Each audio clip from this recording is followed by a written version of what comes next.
بسم اللہ الرحمن الرحیم۔ السلام علیکم۔ حضرت سلیمان علیہ السلام اللہ تعالیٰ کے نہایت برگزیدہ بندے اور رسول تھے۔ اللہ تبارک و تعالیٰ نے آپ کو بہت سے معجزات سے نوازا تھا، جس میں ہواؤں پر حکومت، انسانوں پر حکومت، یہاں تک کہ آپ کو جنات پر بھی حکومت دی گئی۔ بیان کیا گیا ہے کہ حضرت سلیمان علیہ السلام آسمان و زمین کے درمیان ہوا میں اڑا کرتے تھے۔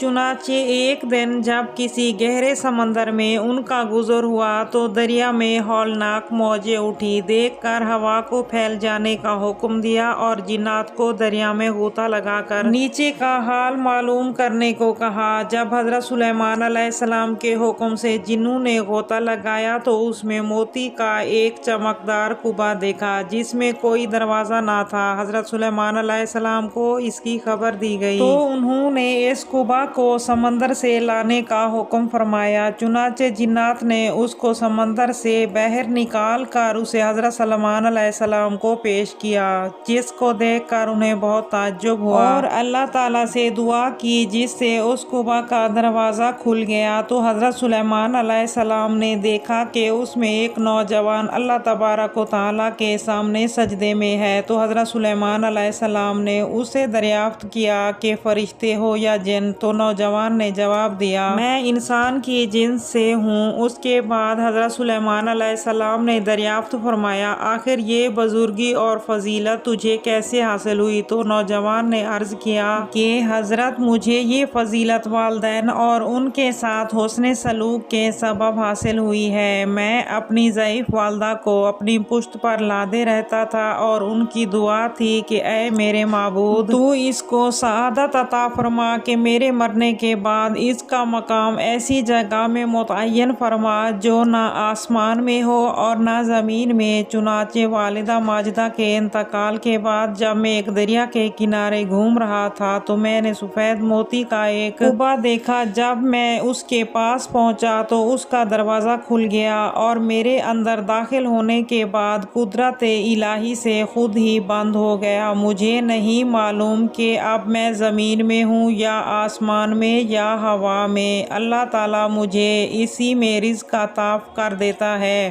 حضرت سلیمان علیہ السلام نے دریافت کیا، آخر تجھے روزی کس طرح حاصل ہوتی ہے؟ اس نے کہا، جب میں بھوکا ہوتا ہوں تو پتھر سے ایک درخت پیدا ہوتا ہے اور اس درخت سے پھل، جس میں دودھ سے زیادہ سفید، شہد سے زیادہ مٹھاس اور برف سے زیادہ ٹھنڈا پانی نکلتا ہے۔ جب میں سیر ہو جاتا ہوں تو وہ خود بخود غائب ہو جاتا ہے۔ اس کے بعد حضرت سلیمان علیہ السلام نے دریافت فرمایا کہ تمہیں اس کعبہ میں کیسے معلوم ہوتا ہے کہ دن ہے یا رات؟ اس نے کہا کہ جناب، جب صبح صادق طلوع ہوتی ہے تو یہ سیاہ کعبہ سفید ہو جاتا ہے اور غروب آفتاب کے بعد اندھیرا چھا جاتا ہے۔ بس اسی طرح میں دن اور رات کے درمیان متعین کر لیتا ہوں۔ اس کے بعد حضرت سلیمان علیہ السلام کی دعا سے وہ کعبہ دریا کی گہرائی میں اپنے مقام کی طرف چلا گیا۔ اس سے معلوم ہوتا ہے کہ ماں باپ کی خدمت کس قدر عظمت والا کام ہے۔ بے شک جو والدین کی خدمت کرتا ہے وہ اپنی دنیا بھی اچھی کرتا ہے اور آخرت بھی۔ اللہ تعالی ہم سب کو اپنے والدین کی خدمت کرنے کی توفیق عطا فرمائے، آمین۔